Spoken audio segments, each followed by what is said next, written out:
516 AD, 5 dragon-headed ships came gliding down the Test Estuary. On board was a nobleman called Cerdic, and 250 Saxon warriors from a tribe called the Gewis. The legions had been gone from Britain for over 100 years.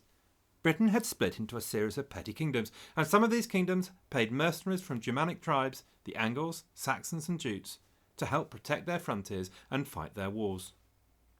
But at some point things went wrong, and the mercenaries attacked their former masters, and soon the Jutes had established a kingdom in Kent, the Saxons in Sussex, and the Angles in the north. So Cerdic had come to seek his fortune, and in finding his fortune he founded the dynasty that still provides England with her monarchs to this very day. He landed near here, at a place then called Cerdic, and now called Netley, near Southampton, where 600 years later the Cistercians built this monastery. In the 6th century it was a remote area of dense woodland and heath, and it would be another 200 years before King Ina of Wessex founded Hanwich, that would become modern Southampton. There followed 6 years of war, during which Cerdic and the Gewis established their new kingdom. At nearby Netley Marsh, Cerdic finally broke the back of the British resistance, defeating the local British tyrannus Nathan Leod and his huge army of 5,000 warriors. The Saxon ranks would probably have been swollen by mercenaries already living in Hampshire before he arrived, but nonetheless Cerdic would have been very likely vastly outnumbered. But the Saxons formed up into their famous shield wall, with warriors throwing and stabbing with spears from behind, and against these fearsome warriors the British broke and fled, and Cerdic had his kingdom, that would become known as Wessex. Cerdic died in 539, and was buried at a place called Cerdicborg, which we think is here at Hurstbourne Tarrant. He died a Saxon hero, but in fact his name indicates a much more complicated story, because Cerdic's name and that of his grandson Cynric and his great-grandson Ceawlin are in fact British in origin, not Saxon. We'll never know exactly who Cerdic was or where he came from. Some say he simply had a British mother, others that he was a Welsh prince come to seek his fortune. The theory I like is that he was an ambitious, local Romano-British official of the Saxon shore, who saw the way the wind was blowing and made the best of it.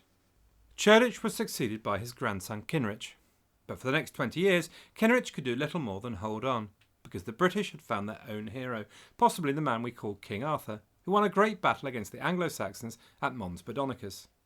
His frontiers still held firm against the invaders. But then in 552, Cynric won a great battle and captured the Iron Age hill fort here at Old Sarum. And between 560 and 591, Cynric's son Ceawlin finally broke the power of the Britons in the south. At the Battle of Durham in Gloucestershire in 577, the Gewis defeated 3 British kings. They overran modern Gloucestershire, Wiltshire and Dorset. Ceawlin was to be called Bretwalda, overlord of all England, an honour to be given only to 8 others over the next 300 years. Despite this, his reign ended in chaos and personal disaster, thrown out by his own nephew Ceawl. But Ceawlin's legacy were the essential borders of the country of Wessex, which, 250 years later, would be all that stood between the Anglo-Saxons and extinction at the hands of the Vikings. The early capital of the West Saxons was here at Dorchester-on-Thames. The Thames formed the battleground between the men of Wessex and their more powerful neighbours to the north, the Angles of Mercia. In the 8th century, Anglo-Saxon culture was to reach its apogee under one of England's forgotten heroes, Offa of Mercia. Wessex was still a pagan kingdom, but a Frank called Berenius was sent by Pope Honorius to convert them. The pagans were a good deal more tolerant of other religions than the Christians were to prove, and the King of Wessex, Cyngils, was converted and baptised in 635. Actually, it's probable that this had more to do with politics, so that he could form an alliance with Christian Northumbria. The West Saxons lost Dorchester to Mercia and were forced to move their capital to Winchester, but it's here, where Dorchester Abbey stands now, that Wessex became part of the Christian world. Wessex at this time was by no means the most important of the 7 Anglo-Saxon kingdoms. That honour belonged to Northumbria and Mercia, but 200 years later the West Saxon king Egbert built on the foundations laid in the 6th century and became overlord of all England. If you're interested in this sort of stuff and want to find out more, why not listen to my weekly free podcast, The History of England?